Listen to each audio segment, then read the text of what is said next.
Hello everyone, আসসালামু আলাইকুম। অনেক দিন পরে তোমাদের জন্য কোনো ভিডিও নিয়ে আসতে পারলাম। তো আজকের ভিডিওটা মেইনলি এইচএসসি 25 ব্যাচের জন্য। তো মাঝে তোমরা জানো হয়তো আমার লাইফে অনেক রকম ইনসিডেন্ট হয়ে গেছে। সো সব কিছু নিয়ে অনেক ডিপ্রেস ছিলাম, বাট অনেক কিছুর পরে অ্যাট লাস্ট আমি এক অন ক্যামেরা ফিরতে পারলাম আর কি। তো যাই হোক, এইচএসসি 25 ব্যাচকে নিয়ে আজকে কথা বলবো।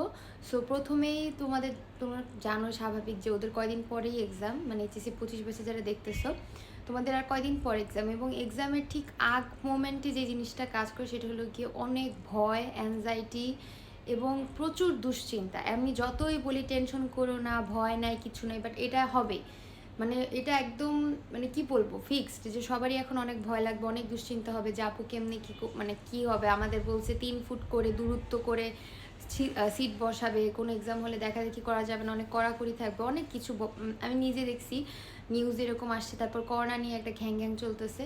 তো আমি বলবো যে যাদের প্রিপারেশন ভালো, তোমরা এত টেনশন করো না, যা হবে সবার সাথে সেম হবে। প্রশ্ন কঠিন হলে সবার জন্য সেম প্রশ্ন কঠিন হবে, একটা বোর্ডের অ্যাকচুয়ালি।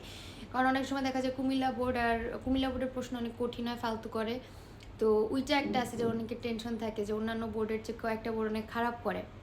আমার কোনো বোর্ডের কোশ্চেন এত ইজি হয় যে ওই বোর্ডের স্টুডেন্ট একটু বেশিই ভালো করে। আসলে এত হিসাব করছে আমাদের লাভ নাই, অ্যাট দি এন্ড আমাদের ভাগ্যে যা লেখা আছে তাই হবে। সো এটা মেনে নিয়ে তোমরা জাস্ট আল্লাহর উপর সব ছেড়ে দাও।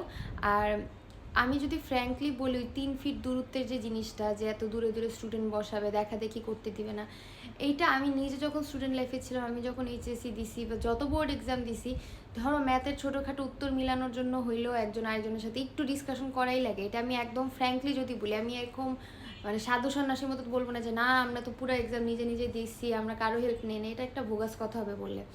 সো আমি তোমাদের জায়গা থেকে ওটা রিলেট করতে পারতেছি আর বুঝতে পারতেছি যে তোমরা অনেক ফ্রাস্ট্রেটেড যে কেন এরকম একদমই আইসোলেট করে করে এক একজনকে বসাইতেছে। বাট অ্যাট দি এন্ড আসলে আমাদের দেশে যখনই সরকার পরিবর্তন হয় তখনই কিছু না কিছু নতুন হয়, ঠিক আছে? এটা তাদের একটা ট্রেন্ড বলো বা যাই বলো।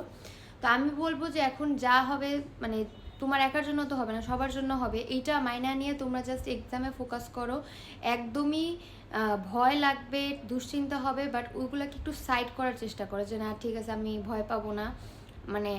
চেষ্টা করো যতটুকু সম্ভব যে, কারণ ভয় পাইলে আলটিমেটলি কী হবে, তোমার পড়তে পারবে না, লাস্ট মোমেন্টে পড়তে না পারলে এক্সাম খারাপ হবে। এবং অনেক সময় এরকম হয় যে অতিরিক্ত ভয় টেনশনে পোলাপান ওএমআর সিটে রোল টোল পর্যন্ত ভুল করে ফেলে, কজ স্বাভাবিক সবার অনেক স্ট্রেস কাজ করে।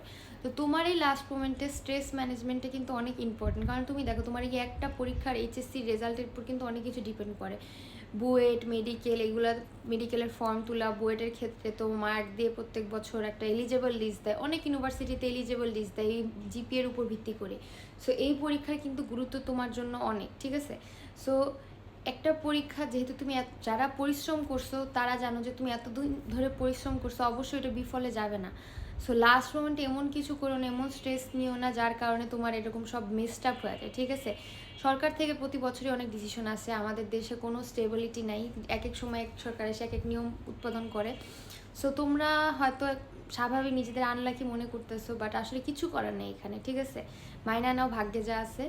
আর যত বেশি জিনিসপাতি অ্যাকসেপ্ট করতে শিখবা তত বেশি লাইফ তোমার জন্য ইজি হবে। এটা আমি আমার নিজের লাইফ লেসন থেকে বলতেছি যে আমাদের সাথে লাইফে অনেক সময় অনেক কিছু হয়, বাট আমাদের সেটা অ্যাকসেপ্ট করে সামনে আগে যেতে হয়। আরেকটা যেটা বলবো সেটা হলো তোমরা মেন্টালি প্রিপেয়ার্ড থাকো যে এক্সামের কোয়েশ্চেন যে কোনো রকম হতে পারে, একদম হার্ড হতে পারে, একদম ইজিও হতে পারে, বলা যায় না। যেহেতু যারা এক্সামে কোয়েশ্চেন করতো পুরো এক্সামিনার সিস্টেমটা পুরো চেঞ্জ হয়েছে, প্লাস অনেক কিছু ভিতরে ইন্টারনালি অনেক কিছু চেঞ্জ হয়েছে, বোর্ডের লোকজন। সো সব মিলায়, এবং আমি যা শুনছি এক জায়গা থেকে যে বর্তমানে আগে যেরকম ঢালাওভাবে জিপিএ 5 দিত, ঢালাওভাবে সবাইকে পাশ করা দিত, এই বছর এসএসসি পরীক্ষা যারা দিল ওদের খাতা যারা দেখছে তাদের বলছে যে যে যা ডিজার্ভ করে তাকে তা যাতে দেওয়া হয়। সো এইখান থেকে তুমি মনে রাখবা যে তোমার যোগ্যতা তোমার হাতে যা আছে, তোমার হাতে আছে ঠান্ডা মতো এক্সামটা দিয়ে আসা, এক্সামে পুরা ফুল অ্যান্সার করা, নিট অ্যান্ড ক্লিনভাবে খাতা রাখা, ম্যাথ ফিজিক্সে ভুল না করা, কেমিস্ট্রিতে বিক্রিয়া ভুল না করা, বাংলা ইংলিশ পুরা ফুল অ্যান্সার করে আসা। সো যতটুকু তোমার হাতে আছে তুমি তোমার ডিউটিটা পুরোপুরিভাবে করো। বাকি আসলে পারিপার্শ্বিক এত কিছু ভাবলে আসলে হয় না। যেমন আমার লাইফে আমি দেখা গেছে যখন আমি এত কিছু ভাবতাম তখন আমি বলতাম যে আমি ভালোভাবে ফাংশন করতে পারতেছি না, তখন আমি সব ভাবা বন্ধ। যে এখন আমি শুধু নিজের পরীক্ষা, নিজের এক্সাম এগুলো নিয়ে ভাববো। আমি আমার এক্সামের আগে কী করতাম, প্রত্যেকটা এক্সামের আগের রাতে আমার ধরো পাঞ্জেরি গাইড ছিল, পাঞ্জেরি গাইডের ওখানে অনেকগুলো ওএমআর ফিল আপ করার জায়গা ছিল। ওএমআর মানে যে বৃত্ত ভরাট, আমি সব বৃত্ত ভরাট করতাম। ট্রাস্ট মি, আমি মানে বৃত্ত ভরাট করে প্র্যাকটিস করতাম আর কি, যে পরের দিন সবার আগে হবে এমসিকিউ এক্সাম। ম্যাথ, ফিজিক্স, এই হায়ার ম্যাথ, এগুলার যে এমসিকিউ বৃত্ত ভরাট, এগুলার জন্য দেখা যায় যে সময়ের ভিতরে শেষ করাটা অনেক বেশি মানে চ্যালেঞ্জিং। কজ ম্যাথ ধরো একটা ম্যাথ মিলতেছে না, তুমি ওইটা নিয়ে বসে আসো, পরের এমসিকিউগুলো তুমি দেখতেছো না। এটা অনেকের হয়, ট্রাস্ট মি, অনেকেই এই কাজটা করে। একটা ম্যাথ নিয়ে বসে আছে, পরের এমসিকিউতে যাইতেছে না, কারণ অনেক সময় রাগ কাজ করে, জিত কাজ করে। এটা তো আমি পারি, এই কাজ ভুলেও করো না। কোনো একটা পারতেছো না, স্কিপ, নেক্সটটাতে জাম্প করো, জাম্প করতে শিখো, স্কিপ করতে শিখো। পুরোপুরি সব অ্যান্সার শেষ হলে আবার ওটাতে ফেরত আইসো। বায়োলজি টাইপ যে মানে বায়োলজি, কেমিস্ট্রিতে মোটামুটি টাইম লাগে, বাট বায়োলজিতে খুব একটা টাইম লাগে না, সব বেশিরভাগ মুখস্থ দিয়ে আসে, যে মুখস্থ যা যা অ্যান্সার সেগুলো দেখা দাও। বাংলা, এগুলা বাংলার ক্ষেত্রে যেটা হয়, তো আমি বলবো যে এই বাংলা, বায়োলজি এই টাইপের ইয়াতে এমসিকিউতে খুব একটা ঝামেলা হয় না, যদি না তোমার সব মুখস্থ থাকে। বাট ফিজিক্স আর ম্যাথ, সেখানে তো পুরো মানে বেশিরভাগই মানে সবগুলাই তোমার ইকুয়েশন করে করে করতে হয়। এই জন্য অনেক বেশি শর্টকাট যে জানা থাকে তার অনেক ভালো করে। যেমন আমার এটা একটা প্লাস পয়েন্ট ছিল, আমি অনেক শর্টকাট শিখছিলাম। এরপরও আমার দেখা গেছে যে ম্যাথে আমার আজীবনের আফসোস, আমার হায়ার ম্যাথে একটা এমসিকিউ আমার ভুল গেছিলো, আমি এটা সারা জীবনে ভুলতে পারি না।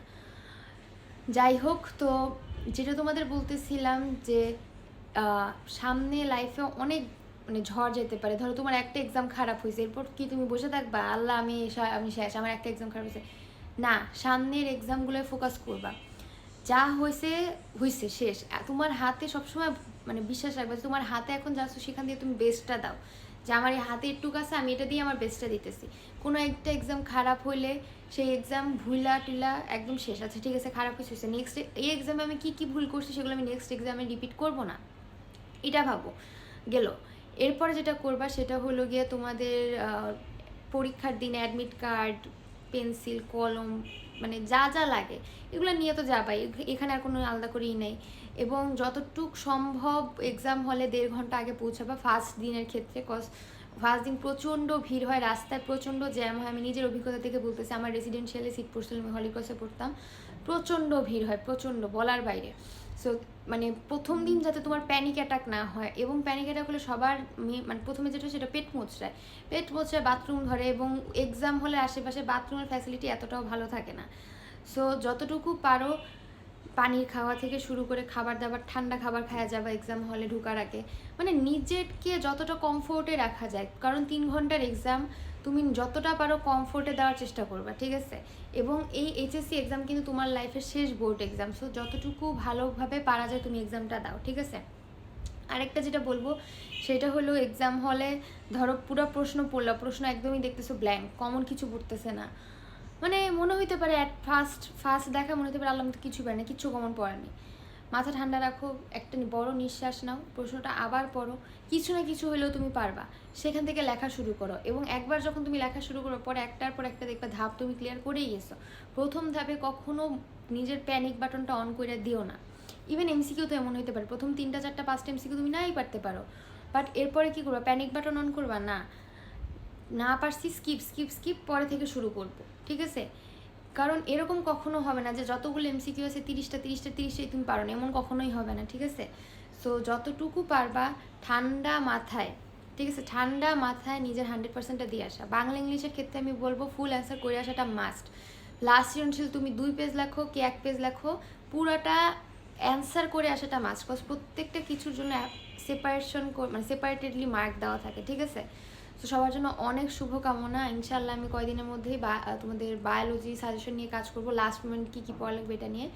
আমার জন্য দোয়া করো যাতে আমি সব কিছু থেকে হিল করতে পারি এবং তোমাদের জন্য কাজ করে যেতে পারি। আর লাস্টলি বলতেছি, ভয় পেও না, যা হবে আল্লাহ ভরসা। মানে যত ঝড়ই আসুক না কেন, নিজেকে স্টেবল রাখো, ঠিক আছে। তোমার ভবিষ্যৎ তোমার হাতে, আল্লাহ তো আসে উপরে, নিজের হাতে কোনো কিছু স্পয়েল করো না। তোমাদের জন্য অনেক শুভকামনার দোয়া রইল। আল্লাহ হাফেজ।